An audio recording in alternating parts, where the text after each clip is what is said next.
할렐루야. 우리 옆에서 인사합시다. 사랑합니다. 오늘도 승리합시다. 할렐루야. 하나님은 찬양받기에 합당하시며 하나님 행하시는 모든 일은 선하시고 그의 모든 뜻은 완전한 줄 믿습니다. 우리가 부족하고 연약해서 하나님 뜻을 다 알지 못하고 하나님 원하시는 바를 다 헤아리지 못해서 우리의 선한 대로 자꾸 행하다 보니까 우리가 보기엔 선한데 하나님 보시기에 악한 것들이 있다는 것을 알아야 하고, 그래서 우리는 점점 하나님께 맞춰가야 하고, 그래서 우리의 목표와 방향과 표대를 그리스도에게 맞추는 것이 우리의 삶의 바른 방향인 줄 믿습니다. 그래서 오늘도 이 아침에 이 말씀을 통해서 우리의 생각이 하나님을 맞추는 것이 아니라 하나님의 마음과 하나님의 뜻과 하나님의 그 말씀에 우리의 생각들을 맞출 수 있는 저와 여러분 되기를 주의 이름으로 축원합니다. 6장 1절에 여호와의 말씀이 내게 임하여 이르시되 인자야 너는 이스라엘 산을 향하여 그들에게 예언하며 했습니다. 이제 어디에 예언하느냐? 이스라엘 산을 향하여 예언합니다. 산이라는 것은 생명체가 아닌데 인격체인 것처럼 생명체인 것처럼 그들에게 예언하라고 하나님께서 말씀하십니다. 근데 이 산은 이스라엘 백성들이 분향하던 곳이다. 그들이 산에 올라가서 우상을 만들고 제단을 쌓고 거기에 분향을 했다. 그리고 또 산은 의미적으로 이제 그 시편 기자들이 보면 여호와의 산을 향하여 또 내가 산을 향하여 눈을 들리라 이렇게 하는 것처럼 인간의 가장 존엄적으로 느끼는 것, 귀하게 여기는 것, 그 장소를 얘기합니다. 다시 말하면 우리 안에 가장 귀하게 여기는 것, 가장 중요한 곳, 가장 중심이 되는 곳 이렇게 볼 수 있죠. 우리가 높이 여기는 것. 근데 우리의 중심에 가장 높이 여기고 귀하게 여기는 그곳에 누가 있어야 되냐? 그리스도가 있어야 되고 하나님이 있어야 되는데 거기에 뭐가 있느냐? 우상이 있다.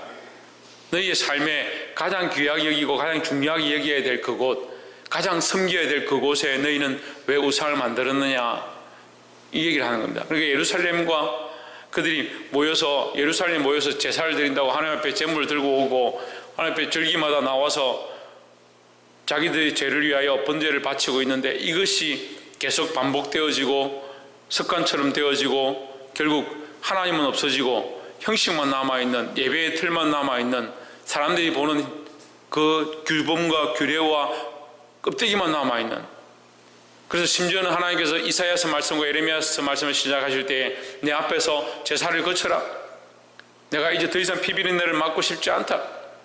그렇게 할 만큼 인간이 너무 껍데기, 형식과 자기들의 가치관과 내가 이렇게 하면 이것이 제사다, 이렇게 하면 이것이 예배다라고 하는 거기에 너무 취해버렸다. 너희의 중심에 너희의 가장 귀한 것들을 왜 하나님께 드리지 않고 너희를 위하여 예배하고 너희를 위하여 신앙하고 너희를 위하여 여기 나와 있느냐?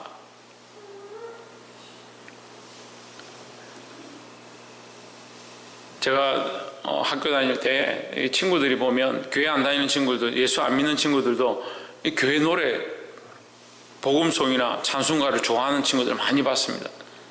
노래가 좋다는 거예요. 그들이 하나님 알아서 예수님 알아서 혹 그 찬양을 듣다가 하나님 알기도 하고 예수님 알기도 하겠죠. 하지만 대부분은 하나님도 모르고 예수님도 모르는데 노래 곡조가 좋고 음악이 좋고 그래서 좋다는 거예요.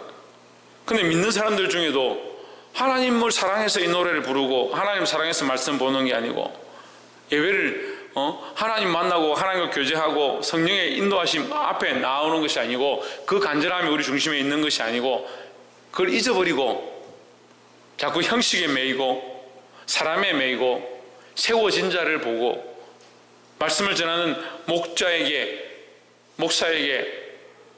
생각과 가치관이 집중되어지고 우리의 산들이 어디로 가느냐?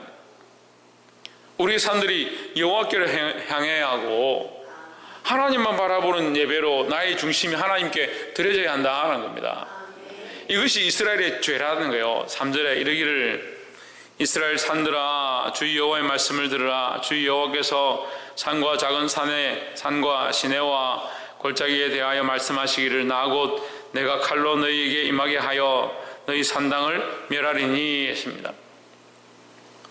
산이 문제가 아니죠. 산에서 뭐하냐? 이스라엘이 그 산에 올라가서 분향을 한다는 거예요. 우상을 섬긴다는 거예요. 이것을 9절에서 뭐라 합니까? 음란하다, 음란하다. 이러한 행위들이 음란하다.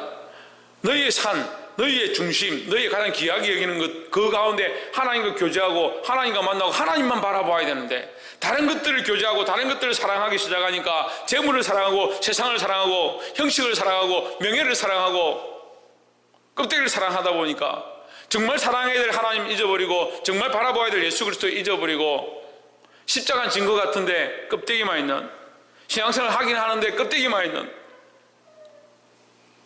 하나님도 사랑하고 신앙도 사랑하고 형식도 사랑하고. 그래서 음란이 뭡니까? 두 마음을 품는 것이고, 내가 아내가 있는데 다른 여인을 데려온다면 이게 음란한 것, 내가 사랑하는 자가 있는데 다른 것을 사랑하면 그게 음란한 것처럼 하나님만 섬겨야 하는데 다른 것들을 사랑하고 다른 것들을 섬기기 시작하는, 이것이 문제라고 오늘 하나님께서 말씀하시는 겁니다. 여러분, 오늘 하루 이 말씀을 통해서 우리가 정말 사랑하는 분, 정말 우리가 동행하고 바라봐야 될 분, 오늘 하루가 하나님과 동행하고 하나님의 말씀을 쫓아가고 그리스도를 바라보는 하루가 되시기를 주의 이름으로 축복합니다. 두 번째는 8절에 그러나 너희가 열방에 흩어질 때에 내가 너희 중에서 칼을 피하여 이방인 중에서 남아있는 자가 있게 할지라 했습니다. 하나님의 방법은 우리가 이 말씀을 보면 칼에 망한다, 칼로 망한다, 이 산을 헐 것이다, 이 산당을 헐 것이다, 이렇게 하면 우리는 두렵다는 마음이 듭니다. 그런데 하나님께서는 계속해서 우리에게 무슨 마음을 주시냐면 남아있는 자가 있게 하리라, 남아있는 자가 있게 하리라. 그러니까 하나님의 긍휼과 자비하심은 계속 기다리고 우리에게 말씀하시는 것이라는 거예요. 그러니까 하나님의 그 사랑과 은혜를 기억해야 합니다. 하나님께서 여전히 우리를 사랑하시고 우리를 향하여 참고 계시고 우리를 향하여 기다리고 있다는 겁니다. 9절에 너희 중 피한 자가 사로잡혀 이방인 중에 있어서 나를 기억하되 그들이 음란한 마음으로 나를 떠나고 음란한 눈으로 우상을 섬겨 나로 근심하게 한 것을 기억하고 했습니다. 자, 너희가 남아있는 자가 어떻게 할 때에, 음란하고 하나님을 떠났던 것들을 기억하게 될 때에, 이제 돌이키게 될 때에, 회개하게 될 때에 하나님께서 남겨두시고 그들에게 회개할 기회를 주신다라는 겁니다.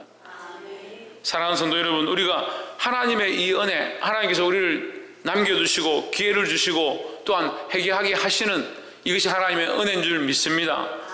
또한 오늘 우리가 이 말씀을 듣고 찔린다, 또 깨달아진다, 내 안에 부족함이 있구나, 이걸 알게 하시는 것 또한 하나님의 은혜다라는 겁니다. 이 하나님의 은혜를 잊지 않기를 주의 이름으로 축복합니다. 또한 오늘 하루 살아갈 때 하나님께서 늘 우리를 사랑하시고 은혜를 베풀고 계시다, 우리에게 긍휼을 베풀고 계시다, 이 사실을 또한 기억하고 돌아보기를 주의 이름으로 축복합니다. 마지막 세 번째로 12절에 먼 데 있는 자는 온유하게 죽고 가까운 데 있는 자는 칼에 엎드러지고 남아있어 애워싸인 자는 기근에 죽으리라. 이것이 이같이 내 진노를 그들에게 이룬즉 13절에 그 살육당한 시체가 그 우상 사이에 제단 사방에 강 높은 고개에 모든 산 꼭대기에 모든 푸른 나무 아래에 무성한 상수리 나무 아래에 곧 그 우상에게 분향하던 곳에 있으리니. 같이 읽읍시다. 너희가 나를 여호와인 줄 알리라. 너희가 나를 여호와인 줄 알리라. 14절에도 내가 내 손을 그들의 위에 펴서 그 거하는 온 땅 곧 광야에서부터 다볼라까지 처량하고 항모하게 하리니 그들이 나를 여호와인 줄 알리라 하십니다. 하나님께서 이 여호와께서 너희가 나를 여호와인 줄 알리라 이 말씀을 몇 번 하냐면 이 6장에 몇 절 되지도 않는데 4번이나 이 말씀하시는 거예요. 너희가 나를 여호와인 줄 알리라.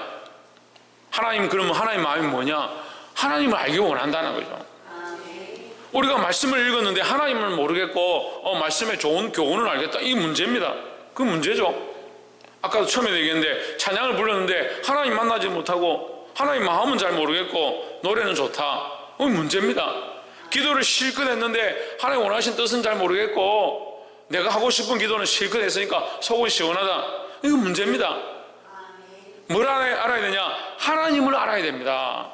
하나님의 말씀을 통해서 하나님을 알고, 찬양을 통해 하나님을 알고, 기도를 통해 하나님을 알고, 우리 삶의 여러 가지 일들을 통해서 하나님을 알아야 됩니다. 하나님 마음을 알고, 하나님의 뜻을 알고, 하나님 기뻐하신 뜻을 알고. 그래서 우리가 점점 살아갈수록 하나님 뜻이 무엇이고, 하나님 원하시는 것이 무엇이고, 하나님이 누구시고, 우리를 향해서 어떠한 마음을 가지고 계시고, 우리에게 긍휼과 자비를 베푸시고 원하시고, 우리 안에 높아진 것들과 우리 안에 가장 중심이 우상에게 절하고 세상에 주어지는 것이 아니라 하나님께로 돌아가고 원하시는 그 하나님의 마음을 알아야 된다는 겁니다. 사랑하는 성도는 여러분, 알기 원합니다. 많은 사람들이 신종 코로나니 무슨 병이니 독감이니 이렇게 하면 그런 정보들은 많이 캐고 어떻게 하면 그걸 피할 수 있는지, 무슨 마스크를 써야 되는지 다들 박사가 다. 그렇지만 하나님께서 이렇게 안타까워하시고 마음 아파할 때 하나님 마음이 무엇이고 우리가 무엇을 잘못했으며 어디로 돌이켜야 하며 어떻게 하는 것이 하나님 기쁘시게 할까? 이 예배를 어떻게 드릴 때 하나님 기뻐하실까? 내 마음의 어느 부분을 내가 드리는 것, 내 안에 어느 부분이 높아졌는가, 그것을 돌아보는 데는 하나님께 맞추지 않는다. 하나님을 알아야 합니다. 힘써서 여호와를 알아야 합니다. 말씀을 맺겠습니다. 사랑하는 성도 여러분, 오늘 하루 살아가면서 우리 안에 높아진 것들을 내려놓고 우리 안에 높아진 것 가운데 우리가 섬기고 있는 것들을 또한 내려놓고 하나님께 맞추고, 또한 오늘 하루를 하나님의 은혜, 모든 것이 하나님의 은혜인 줄 기억하고 모든 상황 속에서 하나님의 은혜를 찬양하고 고백하시길 바랍니다. 또한 뭘 알아야 된다고요? 하나님 알아야 된다. 하나님 알아야 된다. 그래서 오늘 하루 하나님을 알기를 힘쓰고 그 하나님 앞에 우리의 마음과 생각들을 내려놓을 수 있는 저와 여러분 되시기를 주의 이름으로 축복합니다. 기도하겠습니다.